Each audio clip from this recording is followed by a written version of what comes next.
Welcome to our 7th Organization of Biological Field Stations Live from the Field event. Next month, we encourage you to bring your classes to our last Live from the Field event of the year, Impacts of Field Research on Society on May 13th. My name is Kerry Wininger with Sonoma State University's Center for Environmental Inquiry. The center mobilizes faculty, students, and community to solve complex environmental challenges, turning education into action. Learn more at cei.sonoma.edu. For those of you who are instructors, be sure to visit thevirtualfield.org to access event resources for your students, such as an instructor guide for Live from the Field events with suggested assignments and publications about the specific research topics and projects being discussed today. That's also where you can learn more and register for the May 13th event. Very quickly, here are some guidelines for this webinar. Remember, all participants are muted and your video cameras are off. During the presentation, please use the chat button to communicate with panelists and attendees. Remember to choose all panelists and attendees so that everyone will see your comments. During the presentations and live Q&A session with researchers, please submit your questions using the Q&A button, not the chat. If you're here as part of a college class, please type the word student in front of your question so we can prioritize them. And it's important to make sure your full name is visible, either as your Zoom username or typed in after the word student, so you can receive credit for attending today. Also, welcome if you are watching us streaming live on Facebook. We will try to get to your questions too.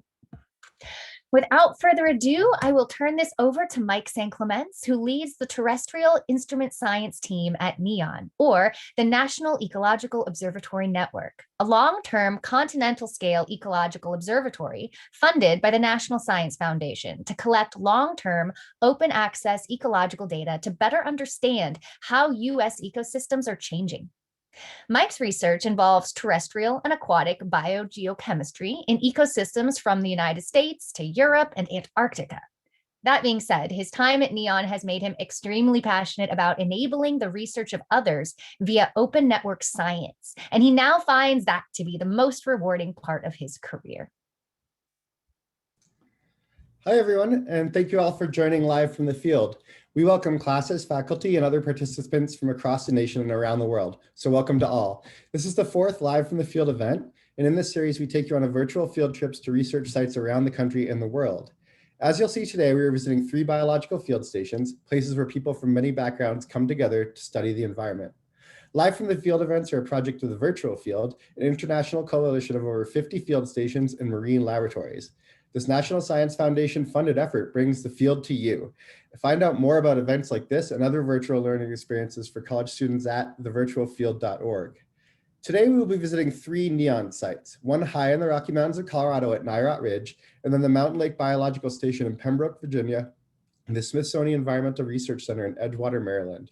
While each of these sites is a member of NEON, or the National Ecological Observatory Network, they also serve as hotspots for carbon cycle research that has been going on long since before the advent of NEON. Since Charles Keeling began measuring atmospheric carbon dioxide in 1965, the need to understand Earth's carbon cycle and its implications for climate and our society has only become more important.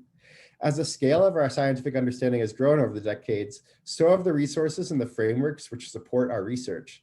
And so now I'd like to spend a couple of minutes telling you a little bit more about NEON, which is a new community resource for research before turning it over to our amazing group of researchers who will tell you about their incredible work on the carbon cycle.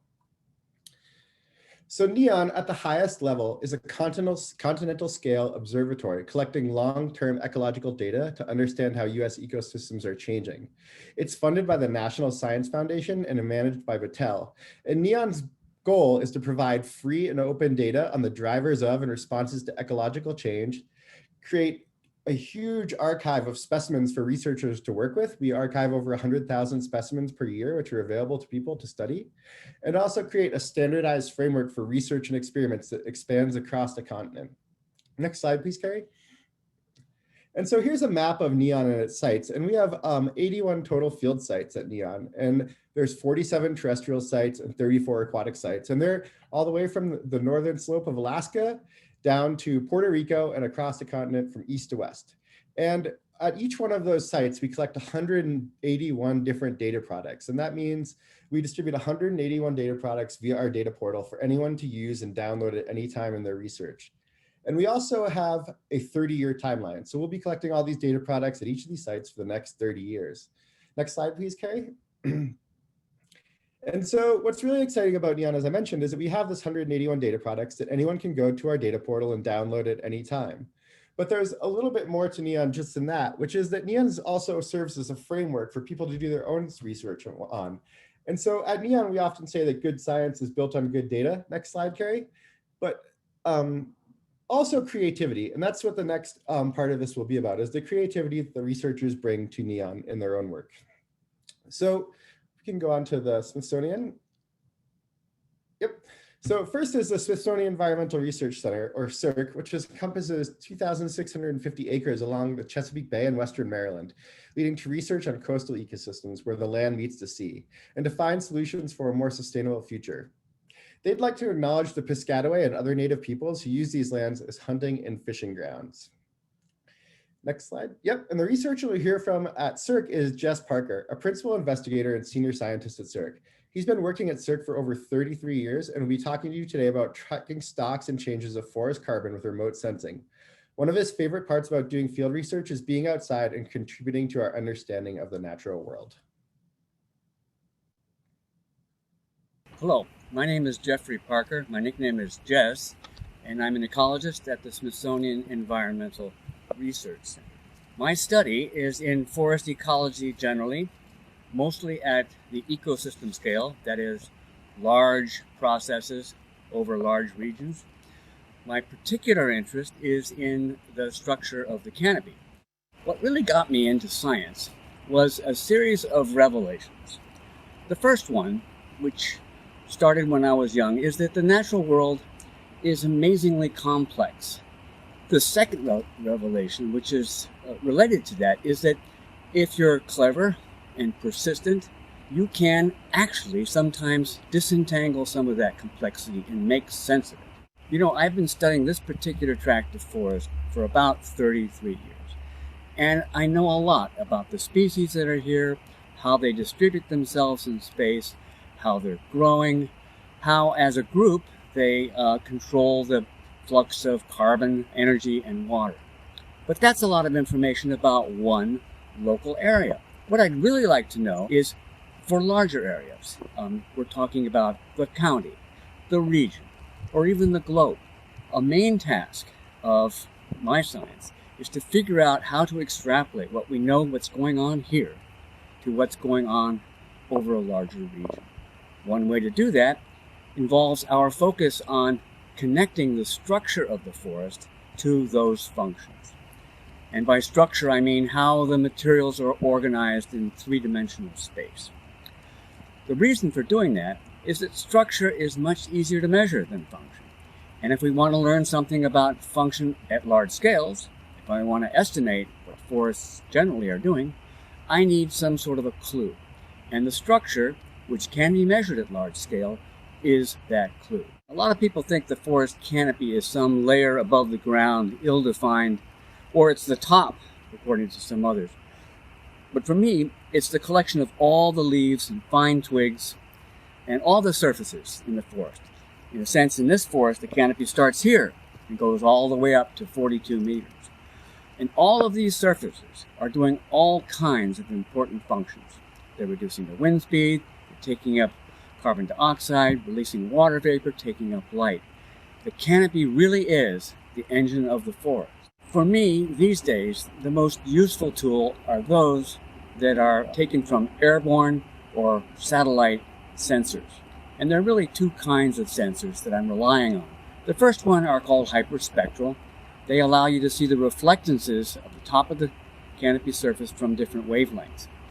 Different wavelengths or combinations of wavelengths can tell you all kinds of things about the state and behavior of the top of the forest. The other kind of sensor is laser rangefinders, which can provide very precise measurements of the structure of the outer canopy. Is it tall? Is it short? Is it rumpled? Is it smooth? And that kind of information is closely related to the kinds of things that we learn here on the ground. So I've described how the airborne large-scale measurements are very important. But now I'm going to tell you a little bit about what we measure here at the ground on the forest. What I'm doing now is I'm taking a measurement of the diameter at breast height of this tree. This is a fundamental measurement of forest ecology. This tree is 42.9 centimeters, and that measurement allows you to estimate how much biomass and carbon is in this tree. And if you make that measurement over time, you can calculate the difference in how much carbon this tree has. And if you do that measurement over a large number of trees, you can both make an assessment of how much carbon there is in the forest, and if you repeat those measurements, you can assess how much carbon has changed. Now, if you want to make that measurement on an annual basis, you need to use a different method. This here is something we call a manual band dendrometer. It's a stainless steel tape fitted around the tree, and there's a window here between the end of the tape and part of the beginning. And this window, where you can see the bark, increases in width as the tree grows. And I'll just make a measurement of that gap width right now. If I come back and make this gap width measurement at intervals throughout the year, I can tell how much this tree has grown. This process of discovery science is rarely an orderly, progressive process. It doesn't look at all like what you may read about in the textbooks. All kinds of things can get in the way of reaching a simple, orderly goal. And here's a couple of them. The first one is that sometimes your experiments just don't work out. The observations may have had the wrong instruments, the wrong observations, maybe the wrong variables. In some cases, you discover that the system that you were treating as a black box has interesting components inside that you hadn't measured. And you now realize that you have to reframe your question and consider additional, more detailed observations. And finally, there's the idea that sometimes it's not the average condition of your system that matters. It may be the variation in the system or the extremes. And as an example of extreme events, in this particular forest, when I first came here 33 years ago, it was crowded with flowering dogwoods. Now there are none. An introduced blight, the dogwood anthracnose, has completely eliminated our flowering dogwoods. But because we had a study in place about when that began, we were able to document the change in that species and also document some of the effects of the loss of that species. So long-term studies are useful for things beyond those that they were designed for. In particular, extreme events, which are unpredictable but inevitable.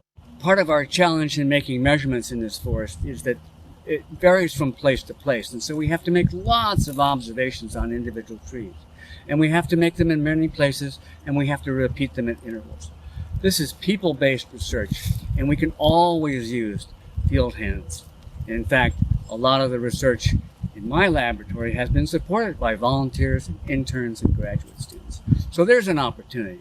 Get involved in a project that you're interested in. The other thing I would say is if you're interested in pursuing a career in science, it's a good idea to identify the kinds of things you really like. Find out who's doing that kind of work and figure out a way to learn more about that work, apprentice yourself to that group, somehow get more training in that area. In fact, training is a great thing to be accumulating as a part of your scientific preparation. I would say statistics, the analysis of large data sets, learning how to identify trees. There's a lot of skills, instrumentation, for example, that are useful to have for a career in environmental science and ecology.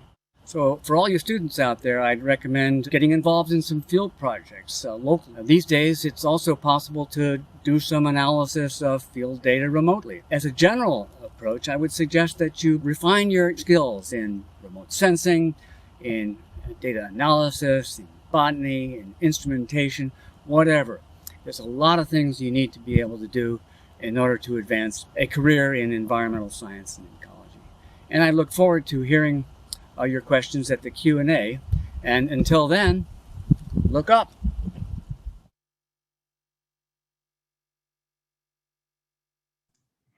Great.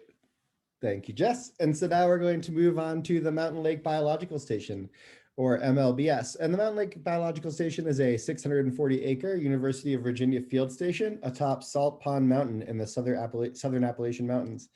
And the station offers a wide array of natural environments for field research and a full on-site residential and scientific support. MLBS prides itself on scholarly community of individuals from many institutions who live, learn, and work together in an atmosphere that fosters collaboration at all levels. And our researcher there is Angela Possinger, who is a postdoctoral associate at Virginia Tech, and I will add also someone I've worked closely with for the last several years, who is brilliant and fantastic to work with. And Angela has been working with soils from MLBS and other NEON sites for 2 years, studying soil carbon cycling and soil carbon climate feedbacks. She likes experiencing and learning about many different ecosystems and using field observations to generate new research ideas. Note that Angela wore a mask for her video due to COVID restrictions, so we're going to be providing a transcript in the chat if any of you need help following along with what she's saying.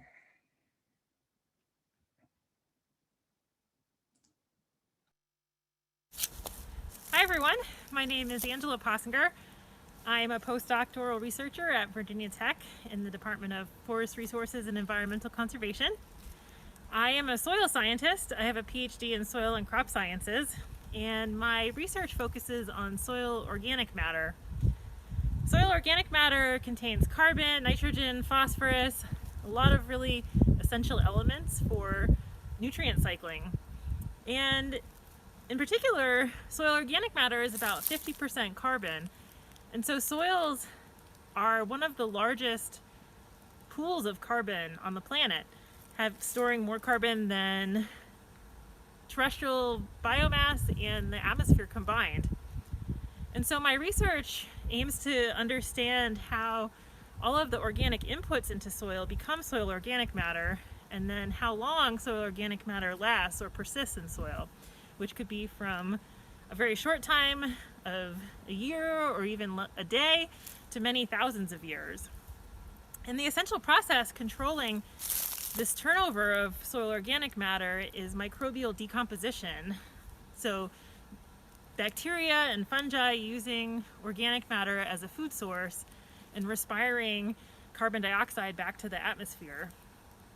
And some of the things that could cause organic matter to last a really long time include being in a frozen soil, such as in permafrost, where microbes are really inactive, or in really dry systems where microbes don't have access to water, or that organic matter could be attached to mineral surfaces, bonding really tightly, which doesn't allow microbes to access it, or incorporated into soil aggregate structures and protected from decomposition. And collectively, we refer to these processes as soil organic matter stabilization. So a question in understanding soil organic matter stabilization is how the controls on soil organic matter might differ across very large spatial scales and across a lot of different types of ecosystems. And the research group I'm involved in is working on that question by using soil cores that were collected across the National Ecological Observatory Network, or NEON, including the NEON site at Mountain Lake Biological Station, which is where I am today. NEON sites have a tower with instruments measuring atmospheric variables and gas exchange from the surface to the atmosphere, called flux towers, which you can see here. But also, each NEON site has a series of soil sensor installations that are measuring soil temperature, moisture, and soil carbon dioxide concentrations.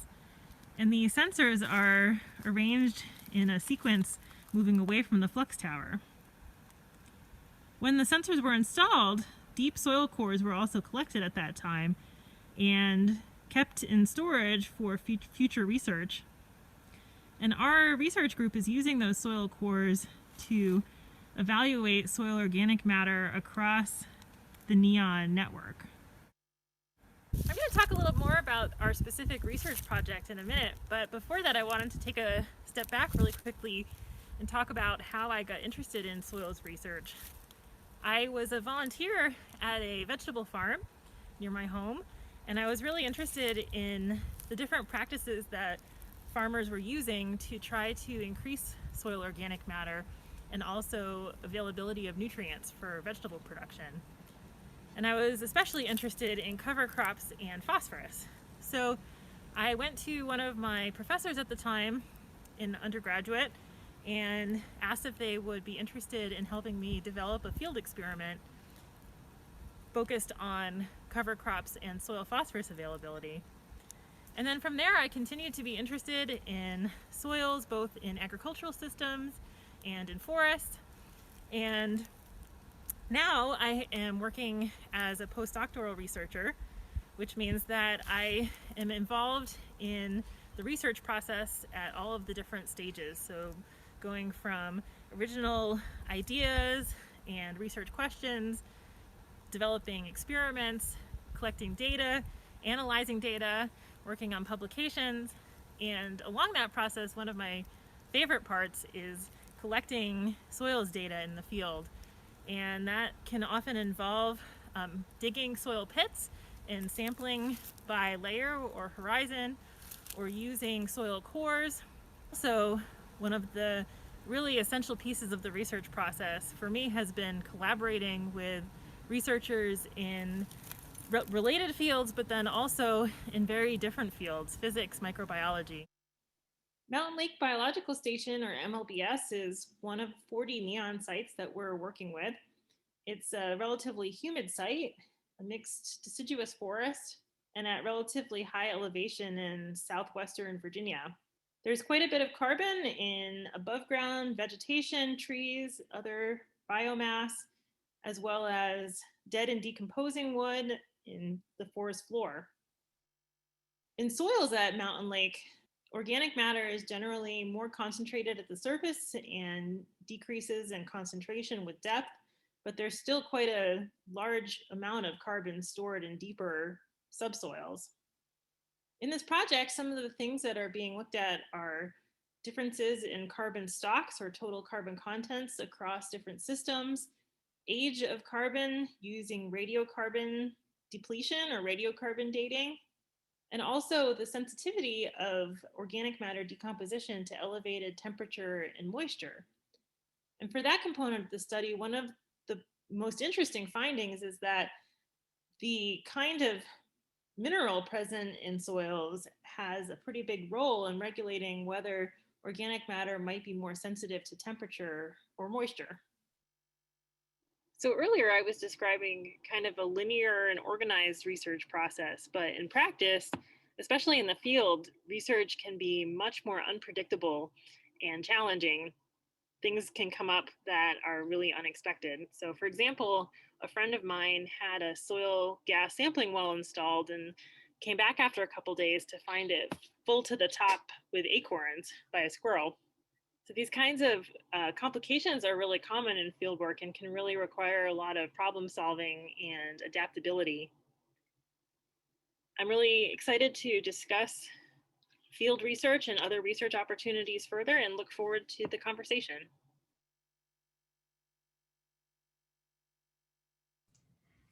Great. So now we're going to move on to Nywat Ridge and the CU Boulder Mountain Research Station. At the Nywat Ridge LTR site, which stands for Long-Term Ecological Research Site, they study the air, snow, water, soil, microbes, lakes, trees, flowers, and animals high in the mountains of the Colorado Rockies. The site covers 4 square miles from the Continental Divide down to the subalpine forest on ancestral lands of the Ute, Arapaho, and Cheyenne peoples. Will Weider is our researcher there, and Will is a research scientist at the University of Colorado, Boulder, and National Center for Atmospheric Research. Will speak about his research measuring and modeling carbon cycle changes at Nywat Ridge around the globe. He's been conducting research at Nywat Ridge for 7 years and enjoys exploring interesting scientific questions of societal relevance with good people in diverse places. My name's Will Weider. I'm a research scientist at the National Center for Atmospheric Research and the University of Colorado. And we're here at the Mountain Research Station just outside Nederland, Colorado. Right now we're at about 2,900 meters, so 9,500 feet. But really the excitement is up the hill. So we're gonna jump in a car and drive until we hit too much snow and then go for a hike from there. My training is as a soil biogeochemist, and the work that I do at Nywat Ridge and also at the National Center for Atmospheric Research broadly centers on questions around the global carbon and nitrogen cycles. So I'm excited to bring you up to Nywat today because I'm also bringing my family up for the first time. This is a place that I've been coming to since 1999, and it's really special for me to bring everyone up here.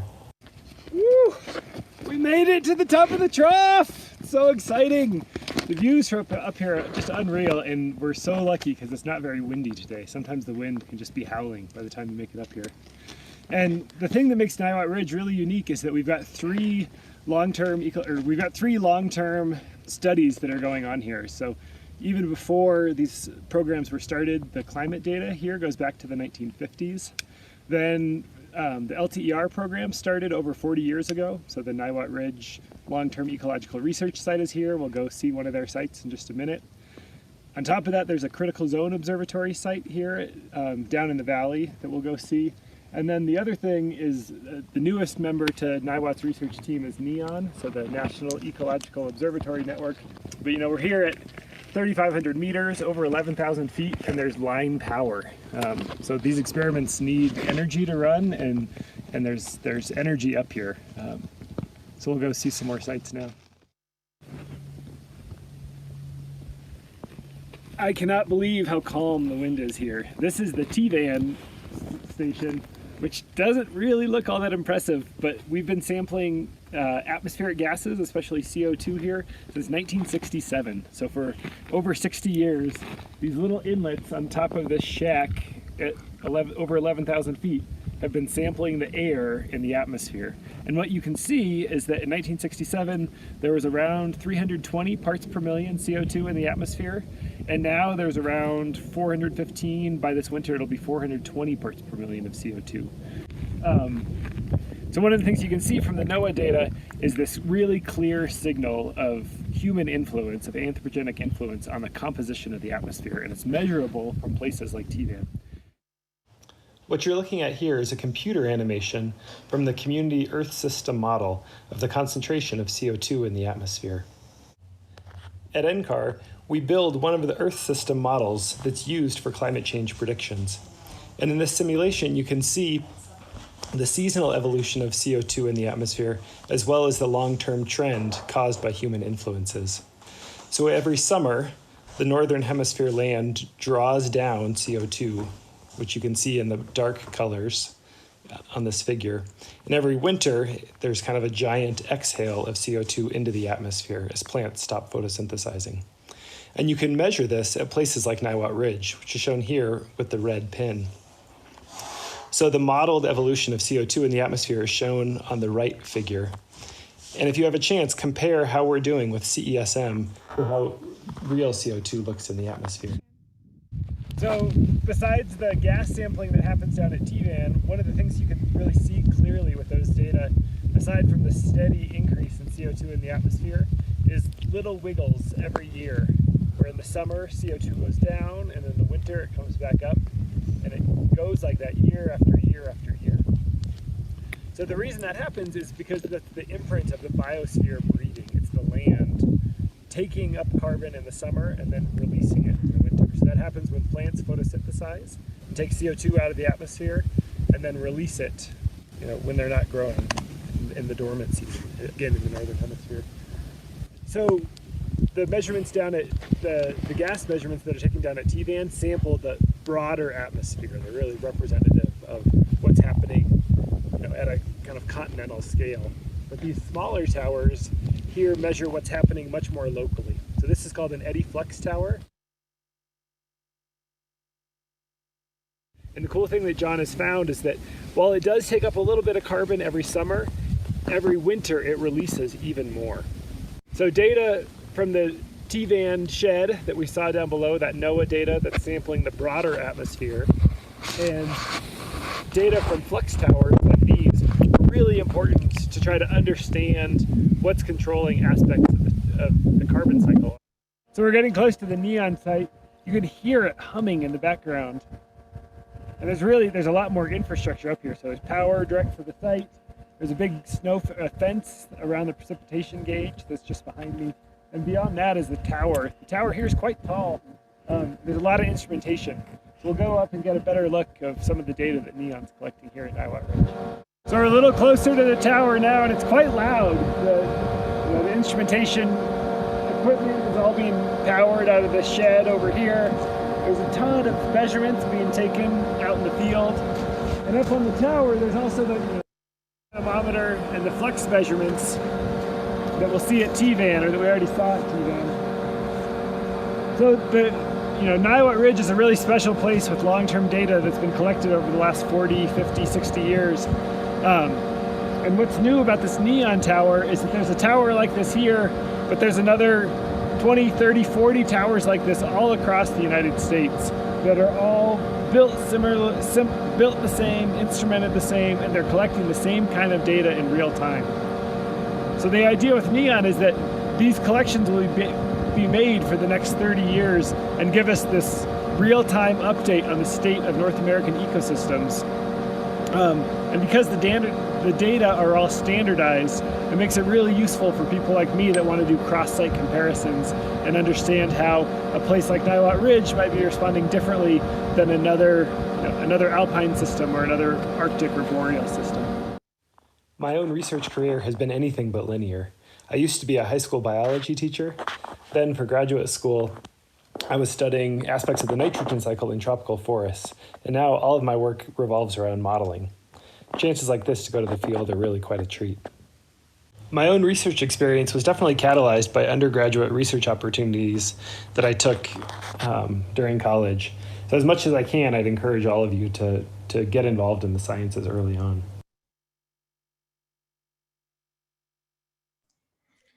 Great, thanks, Will. It's now time for the panel discussion and Q&A. So please go ahead and post questions for the researchers using the Q&A button rather than the chat. That would be helpful. And our college classes have a time constraint of 50 minutes. So we're initially going to give priority to their questions. And after that, we'll answer questions from other attendees until the top of the hour. As a reminder, students, please type the word student before your question and make sure your full name is visible. Panelists are going to try and keep their answers to a minute or less so we can get to as many of these questions as possible. Great. Well, to get us all started, everybody, I would like to hear from all the panelists briefly on the same question. So let's start with Jess Parker, then Angela Possinger, and end with Will Weider. Remind us, what drew you to carbon research in the first place? Well, to be honest, I wasn't really focused on carbon research at all when I first started. I was interested in the dynamics of growth and demography in forests. We were trying to figure out how forests were changing in the number of trees and the species and their sizes. And when we go to measure the size of the tree or the biomass of the tree, it turns out that that's very closely related to how much carbon there is. So when the interest arose in the carbon cycle and sequestration and issues like that, we realized we were doing a lot of that work already. And it was a question of simply reframing our measurements. So in a sense, I backed into carbon research, but that's a fair amount of what we're doing now. Hi, everyone. I was interested in soils and soil carbon and soil organic matter coming in from an agricultural perspective to start. I was really interested in soil amendments, using materials to try to increase soil carbon. And then during my PhD program, I was provided an opportunity to look at carbon and soil at a really small scale using different kinds of microscopes. And that was a really exciting development, a technological development. And so that was a really strong introduction to carbon. And then from there, I kind of wanted to go from the really, really small scale to a larger scale and try to understand carbon cycling across many different types of ecosystems.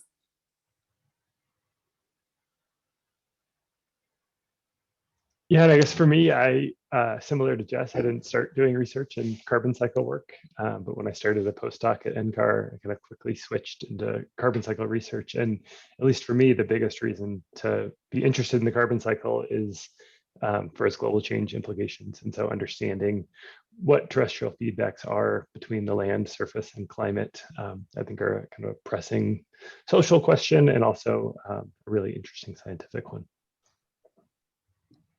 Great, thanks everyone. And before we dive into the student questions, would you all mind talking briefly about how NEON is involved in your research project? And maybe we could start with Angela, then move on to Will, and then Jess for this one. Sure, yeah. My project right now is using data and soils that were collected from across the NEON network. So using actual samples from NEON, as well as some of the different data products that NEON has available for researchers. One of them that I'm working with right now is actually looking at soil fungal and bacterial biomass. So that's something that NEON has been working on, as well as Mike San Clemens mentioned earlier, collaboration. So we've been working closely with NEON staff as well.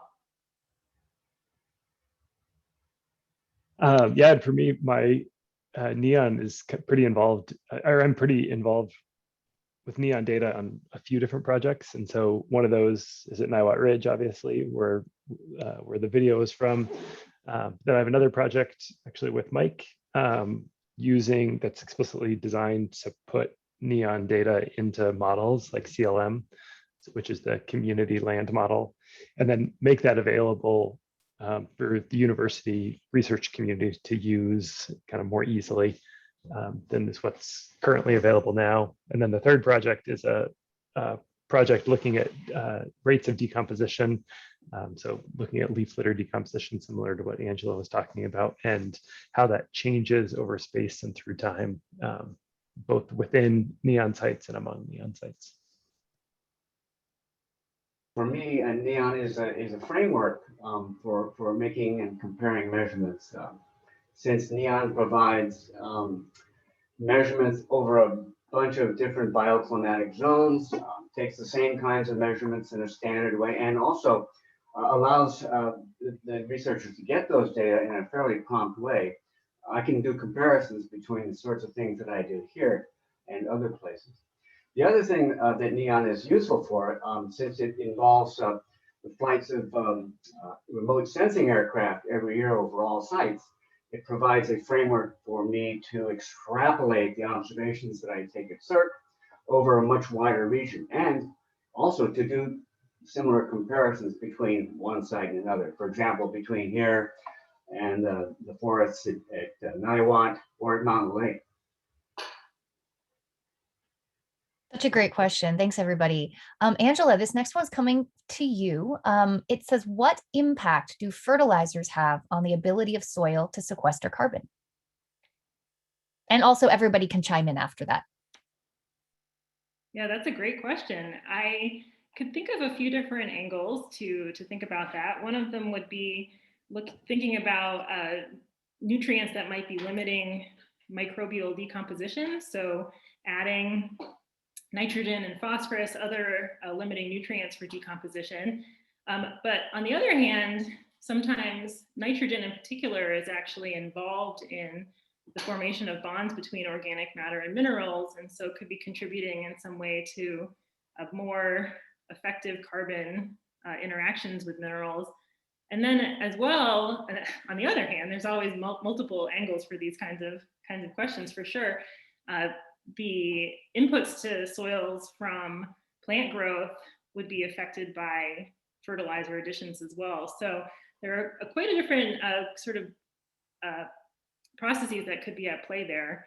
And I saw this question in the chat, and I thought of the work out of the University of Minnesota looking at nitrogen additions on decomposition. And so if you're interested in that, I could provide a link to look into some of the work that's been going on in the lab there. That's a great question. And maybe others might have something to add to that too. Anyone else? If not, I've got a question for Will, which is how are the effects of recent wildfires being investigated in Colorado, and how long may it take a soil to, say, restore its texture, structure, and carbon storage following a fire? Yeah, that's a really good question. I have to preface all of this by saying I'm not doing any of the fire work in Colorado after our fires this year. But both of the neon sites that are kind of on the Front Range in Colorado, one near Rocky Mountain National Park and the one at Nywat that I went to, have been threatened by fires in the last several years. And at least one neon tower has already burned. So, you know, fire is definitely kind of, you know, in Colorado and elsewhere, fire is kind of a big part of the landscape. And I think neon will give us a close-up view as to what that looks like in some cases, fortunately or unfortunately.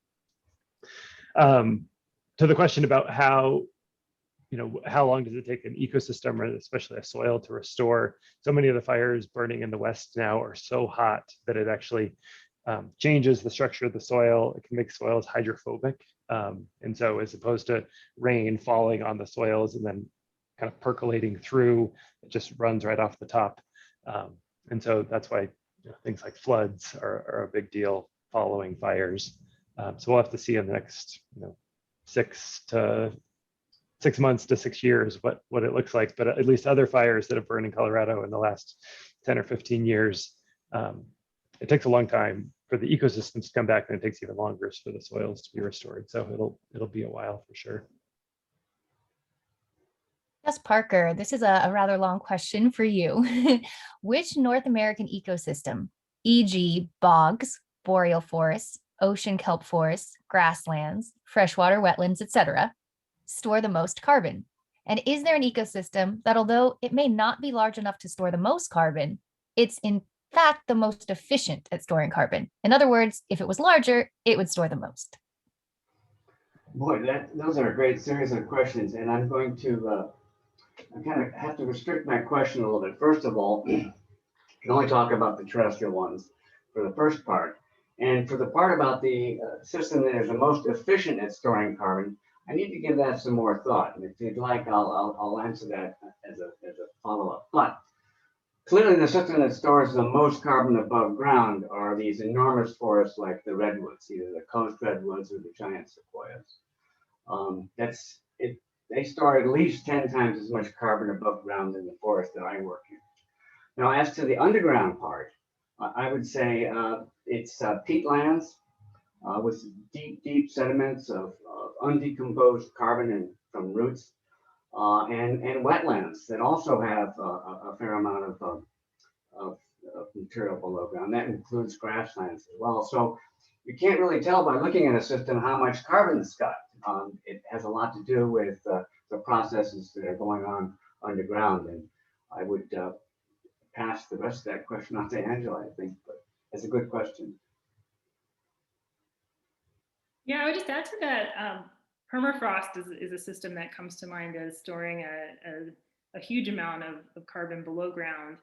And as far as the question about sort of what systems might store more if they took up more land area, that makes me think of some volcanic systems that are in relatively small geographic areas, but in soils at least store sort of a disproportionate amount of carbon. And so that might be one system that, if it were distributed more broadly, might account for more carbon storage as well. Sure. Great, thank you both. I have another question that directed to maybe you, Angela, and Will, which is, how does the soil's ability to hold carbon fluctuate according to moisture? So for instance, does drought impact it? Either of you can jump in first. I can start if you like.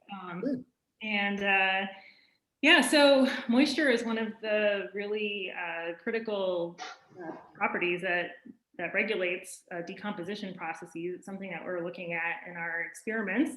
On the really dry end, when there is not enough water available, then microbes are really less active and unable to move around, just have less access to carbon substrates. And so decomposition tends to be pretty slow. And then on the other side, when there's too much water, then microbes are generally not able to use oxygen for decomposition, and it tends to shift towards other modes of microbial processes, which tends to also kind of result in less decomposition. So it's kind of a nonlinear relationship where at kind of medium moisture contents, decomposition tends to be the highest. And maybe I'll just add to that, there's this really cool study that just came out of the Sevietta long-term ecological research site down in the Southwest, and they were finding that they could actually measure changes in soil carbon that fluctuated with the amount of precipitation they got, to kind of similar to what Angela was saying. And if I'm remembering the story right, in wet years, they actually lost soil carbon. Even though plants grew more, were more productive, they lost soil carbon because of faster decomposition, and then it built back up in drier years. So you usually think of rain being good for ecosystems and carbon storage, but at least in some desert systems, changes in precipitation can kind of drive the opposite response of what you would normally expect. Great, thank you both. So interestingly, Jess, there's a question that is somewhat related to what Will just said. Is there any indication so far of biomass production rate increase due to CO2 increase? Well, I need to answer that two ways. If you have controlled experimental studies where you add extra CO2 to the atmospheres around growing plants or plant parts, you can easily demonstrate an increase in production over time. It tends not to last a whole lot because other factors get in the way, like nutrients and space. Now, on the other hand, it's a really difficult thing to show in the field. However, we found in our studies locally that forests seem to be growing faster here than we would expect based on how old they are. Young forests grow fast, old forests grow slower. And when we remeasured some of our forests, we discovered that in general, they have been growing much faster than we expect. But because it was an observational study, we really don't know exactly why. We looked at a bunch of explanations, and those that we couldn't obviously rule out were those associated with climate change factors, such as extra CO2, a longer growing season, and warmer growing seasons. So indirect evidence that CO2 and atmospheric changes associated with changes in climate could stimulate extra growth. I might jump in here too and just add that one activity called the Global Carbon Project, GCP, kind of does a bookkeeping approach to keep track of how much carbon we've released into the atmosphere and where all that carbon might go. And so we know that since the 60s, only about half of the CO2 that's ever been produced is actually still remaining in the atmosphere, and about a quarter of it is in the oceans, which means that a quarter of it must be on land. And so kind of from a top-down approach, looking at how much CO2 we put in, like a bookkeeping approach, how much CO2 is in the atmosphere and how much we know we've added to the atmosphere. We think that terrestrial ecosystems have taken up roughly a quarter of it, although just like Jess said, it's really hard to quantify where that might be, whether it's in the tropics or the high latitudes, regrowing forests, in different parts of the country. But it's on land, but it's hard to find. Not all the trees have dendro bands on them like the ones that Jess was talking about earlier. Great, thank you both. And at this point, for any students that have to leave now, I'd like to thank you all for joining us, and we will be emailing follow-up information. And for other attendees, the panel will stay on through the top of the hour and continue to answer your questions. And so with that being said, I've got another question for Will, which is how does the data from these field sites help inform the models you use and vice versa? Yeah, so the computer animation that I showed in the video is our kind of best representation of Earth's processes, both on ocean and in land, and what CO and what carbon dynamics look like. And so it's really important that we're simulating a planet that looks like planet Earth. if we're going to make climate change predictions that are useful in the future. And so observations from neon sites are helpful because we can kind of put boundaries on the problem in the sense that, you know, the neon sites are measuring the state of the atmosphere. They're measuring, you know, things like temperature, precipitation, relative humidity, and incoming radiation. And so we know that we're getting the, you know, the atmospheric conditions right, and then we can really kind of try to isolate the ecosystem processes that are happening underneath. And the neon measurements are really valuable there because they've measured the soils, they're measuring the vegetation, they're measuring, you know, properties of the leaves, the microbes that are in the soil, all kinds of different things. And so there's kind of one place with a whole lot of measurements that, you know, at Nywat Ridge, and then very similar measurements are being kind of are being taken all over the continent. And so that consistency, both in the scope of measurements and the way that they're, you know, stored and archived, are really helpful for developing a model like CLM. Interesting question for me because I'm in California and I have some redwood trees in my backyard. Jess, this person wants to know, how do redwood trees compare to other species in their ability to store carbon? Well, they are unparalleled in their ability to store carbon above ground. I mean, they are the most massive terrestrial ecosystem. The issue of how rapidly they can store carbon is a bit of a question, because they often grow in places that are cool, and so the growth process is very slow. So what we see in most redwood forests is the accumulation of several thousand years of growth. Yeah. Great, thank you. I have a question that I will throw to the panel, as I'm not sure whose purview it will fall under, but are there any native North American animals that in some way are especially helpful and important in assisting with carbon sequestration, maybe in the way that they affect their ecosystems and habitat? Does anyone have any thoughts on that? I guess the first mammal that jumps to mind would be people. Like, we do a lot to change the carbon cycle in both helpful and harmful ways.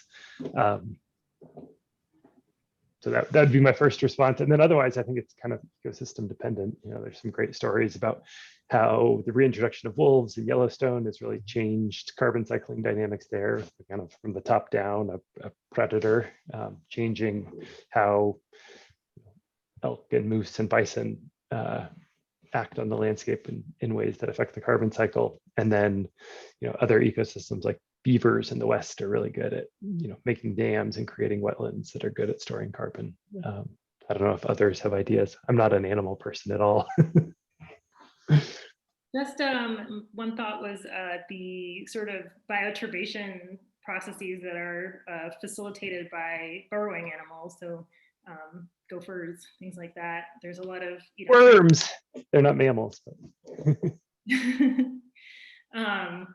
a lot of transport of, you know, materials from the surface into deeper soils, which is actually quite an important process as well. There's also a suggestion that some of the herbivores that are cropping above ground vegetation, particularly in grasslands, can stimulate production. This is something I think I heard about once from the comparison of the presence of bison or not. So that could be another process involved. Angela, could you tell us how you identified your research question? Like, did it start with an observation or an idea or a need? Yeah, great question. So this particular project, which I've actually joined in on a bit later, began several years back now with an opportunity to use these soil cores that had been collected when the sensors were installed across the neon sites. And so in that way, it was kind of an opportunity to use a really exciting set of samples to answer a question that is really important for being able to understand soil organic matter, which is looking at variation across this really large continental scale kind of gradient. looking at a lot of different systems and being able to pair those soil cores with all of the other data that NEON collects is just a really unique opportunity. So that was one of the really exciting parts of how this particular project got started, for sure. Great, thank you, Angela. And now I have just before we wrap up, one question that I think would be great to get a little perspective from all of you on, which is, how can students get involved in your field research or research in general? Like, what would your recommendations be? And why don't we go from left to right on my screen? So we'll start with Will, then Jess, and Angela. I'm glad you asked, Mike. Yeah, I think getting research experience as an undergraduate is really important, especially if you think you want to pursue a career in the sciences. And at least for me, I went to a university where there was actually a lot of research opportunities, both at my university and outside the university. And so, maybe it takes going to a professor that you had in class, or going to a guidance counselor on campus and just looking for a technician job, or a lab, either a field tech or a lab tech job. Those are good ways to kind of get started. There's other programs like the REU program, research experience for undergraduates, that I know we have at Nywat Ridge, and they have them elsewhere, that are kind of paid summer internships to get your feet wet doing some research in the field. So yeah, talk to professors and talk to people at your university and see if there's a way that you can start getting involved. Thanks, Will. I simply I agree totally with what Will said, and one additional suggestion I'd make is to try and hone down what you're interested in, and to do that, I would read widely, think about what you read and who's doing the work.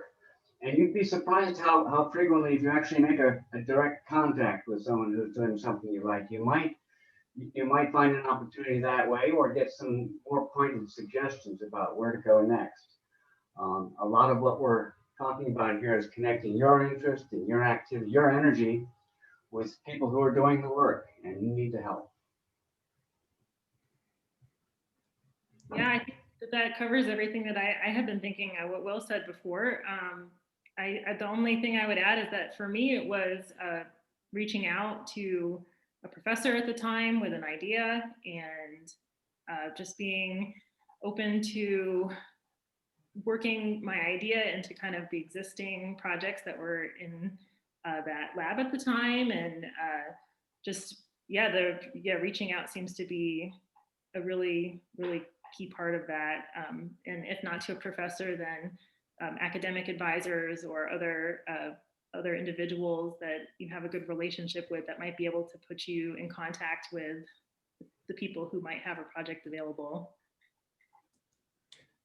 Great, thank you all so much. And I would just like to say thank you to all of you again. I mean, it takes a lot of work to put together these videos. So thanks to Jess Parker, Angela Possinger, and Will Weider for their videos and for answering questions. And thank you to the Organization of Biological Field Stations and the Center for Environmental Inquiry at Sonoma State, and to the National Science Foundation for funding this project, and all the people behind the scenes who have made it possible. And before we go, we like to remind you that we will be emailing all of you in the next few days with follow-up answers to any questions we didn't get to today. A link to the recording of this event, which you can feel free to share widely, and a link to provide feedback and ideas for future events, what you enjoyed, other event themes you might be interested in seeing, and some suggestions for how we can improve on our end. And finally, please share the virtualfield.org and our upcoming events, such as the Live from the Field Impacts of Field Research on Society, taking place May 13th with fellow instructors, students, friends, and colleagues. And all past event recordings are accessible on the Live from the Field page under virtual visits, where you can also find links to the websites of each site featured today, and event resources, including publications from each researcher and other educational tools. So thank you, and goodbye again from the field. And panelists, please wave goodbye. Thank you all so much.